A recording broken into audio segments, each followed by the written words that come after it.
up, guys? It's John Muscarello from Side Hustle Experiment. Welcome to the channel. If you're new here, I am a six-figure Amazon seller. I sell books and used media. I also sell on eBay.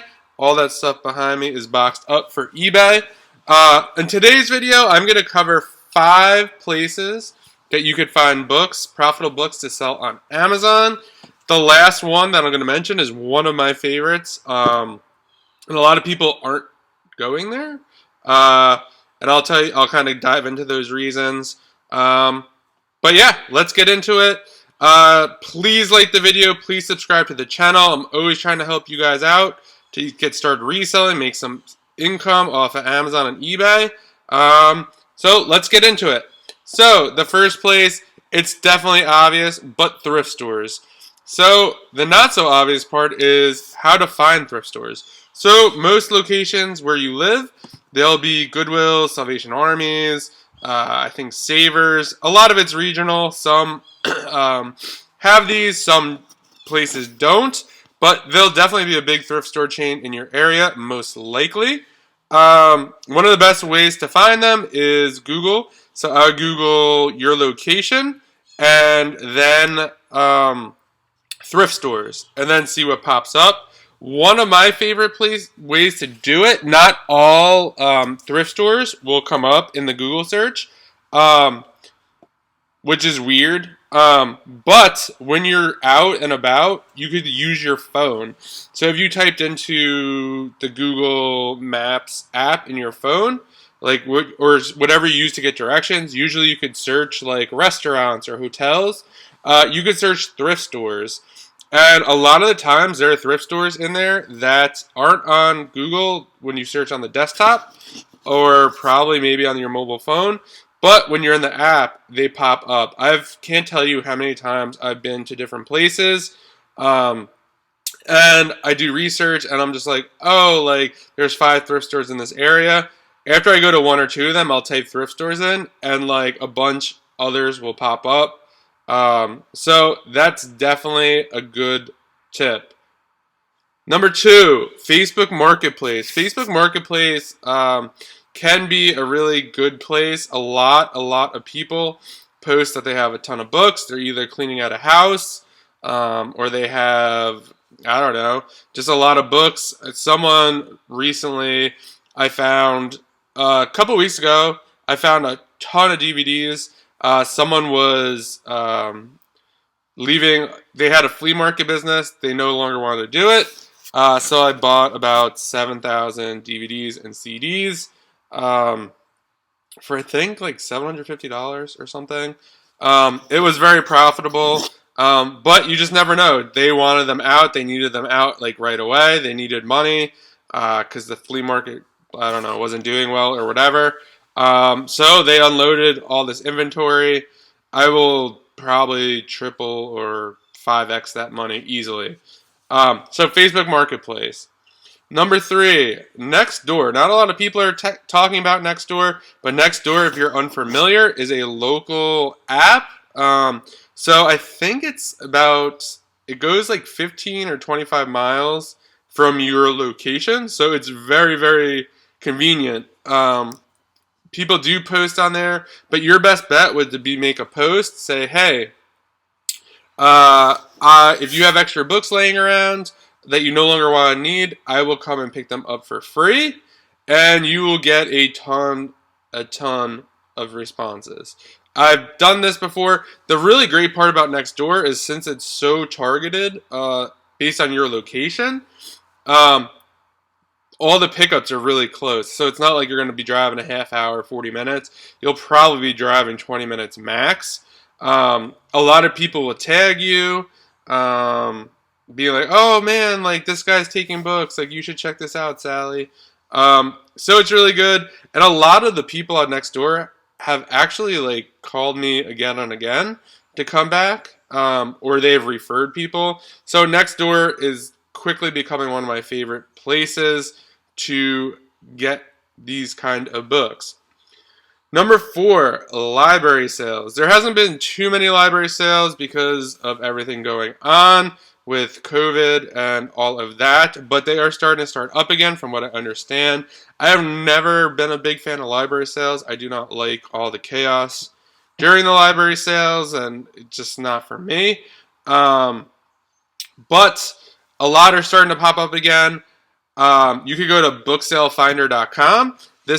You could sign up for email alerts. You could look at your area, and it will tell you what book sales are in your area. I think they map them out for the entire year. I mean, they're adding more monthly, every month or every week. They'll send you. You could say, hey, send me, you know, all the book sales every week in New York, and they'll send you New York and I think maybe 50-mile radius. You could choose it. And they'll tell you, oh, how many books are there going to be at this sale, like how much they are, like all the stuff, all the times and locations. Pro tip with this is even though Library Sale Finder is great, everyone's looking at it who is a bookseller. They'll probably be at those sales, but most libraries do have book sales. Not all of them advertise them on Book Sale Finder. I actually know of a couple who do not, because they do not like when resellers come to the book sale and basically make it not so pleasant for the other people who are there just to buy books because they love books. So you could go, like I would Google in your town, if you lived in, I don't know, Long Island, New York, you could Google Long Island, New York library sales, and I'm sure a bunch would pop up. Or you could just Google Long Island libraries. You could it's super simple. You could just email them. You could just be like, hey, I love books. Do you guys do any book sales? And you can literally copy and paste that. Most of the libraries have like info at, or they're like, contact this person. And they'll tell you yes or no. You could ask them when the sale is. Or save yourself a step. Be like, hey, do you guys have book sales? If so, when are they? And then you'll have your answer. And, it could lead to something else. Like they could say, I know one person told me, like, no, we haven't been doing them since COVID, so we haven't been collecting donations. I was like, oh, like, would you sell them to me? Like, I'd buy them. And they were just like, oh, yeah, maybe we'll start doing it again. There might be an opportunity to do that. Some libraries might not just be having sales right now. I know earlier in the year, a lot of people were like looking for people to buy out inventory that they were going to have a sale with. So you never know what could happen there. Number 5. This is one of my favorite ones. I don't really do it a lot of these as often as I used to. I used to do this when I was more working full-time, doing this stuff on the side. Now I have a warehouse and I get Gaylords of books delivered. So my business model has definitely changed. But if you're getting started, these are great ways and great places to find books. Number 5, though, is my favorite because a lot of people do not do it, and that's used bookstores. So used bookstores, in your mind right away, you're probably, oh, it's probably expensive. They're really not. Most books at a used bookstore they range, I would say, the average thrift store book is probably $1 to $2. It does depend on your area. I have heard that like the thrift stores are getting a little greedy with prices, but I don't know. But where I am, it's $1 to $2. And most used bookstores by here are like $2 to $8. And $8 sounds high, but like, would you pay $8 for a $60 book? I would.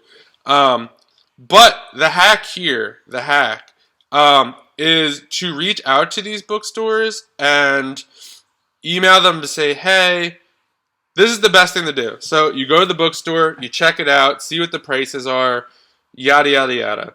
Buy some books, maybe even buy them if like you're really not going to make money on them, and do whatever. Then when you go home, you could email the person, email the bookstore, be like, hey, I'm going to be totally upfront here. I buy and sell books, and I sell them online. I was just recently in your store. It looks like you have a lot of great stuff.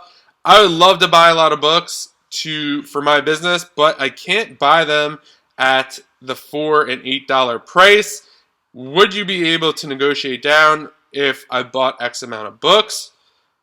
And I've done this once so far. There are not a lot of used bookstores by me. And the person was like, of course, we could do $2 softback, $4 hardback. Which you're like, oh man, that's not good prices. But there are textbooks there, there are history books there, there are first edition books there.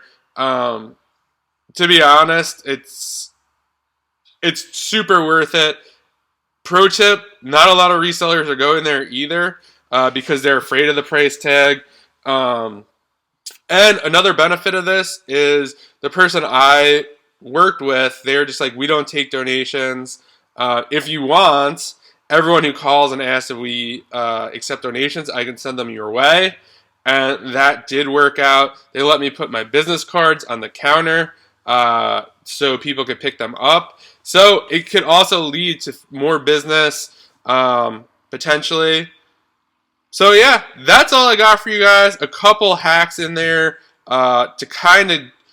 A lot of times in reselling, you have to do some extra work. You just can't be like, oh, I'm just going to the thrift store and scan books. Like that's great, but like everyone else is doing that too. Again, it's a great source to get a lot, but if you want to grow your business and expand it, you got to start doing, nextdoor, library sales, and I would say focus on nextdoor and use bookstores. Try to make those deals, or even reach out to libraries. Not a lot of people are going to be emailing libraries asking to partner with them because it's hard. It takes work. But just remember, once you find one source or one library, you'll have it forever if you could continue to deliver and help them out. So let's break it down real quick. There's thrift stores. You could find those using Google. Remember, use the app on your phone wherever you are. Just type in thrift stores. Facebook Marketplace, looking for people who are just, have to clean out a house or whatever. Just type in the search bar books. Make sure you hit local. A lot of times now they do local and shipping, so hit local for that. 3, Nextdoor. Sign up, just Google Nextdoor. They'll ask you for your zip code, and they'll hook you up with the Nextdoor area in your area. That sounded weird. Number 4, library sales. Go to booksalefinder.com. Also, be emailing libraries. Get a Google spreadsheet. Be like, Buster's Library, this library, Long Island Library. Just put them all in. Put an email, a contact. Did you contact them? Yes or no? What did they say? And just work your way down. I'm telling you, if you email about 10 libraries, you'll probably work with at least one. I mean, I don't know. I think it's just a numbers game. But all it could take is one. If that library has a ton of books, you could be set. You don't even have to go to the other places. And number 5, use bookstores. Again, this is one of those that's not a lot of people aren't doing. Negotiate a deal with them. A lot of people, a lot of bookstores, think about it, they do not have someone coming in buying 100 books. Maybe they buy 5, 10. So it's super worth it for them. They also have a lot of space issues because, if you have 50,000 books in a store and the average person's buying 5 to 10, it takes a long time to get through that. You're always adding new inventory. So that's the video, guys. Please, please, please subscribe. Please like the video. Let me know what you think in the comments. Have you been to any of these sources? What's your experience with them? And which one of these sources are you going to try next? I will see you guys in the next video.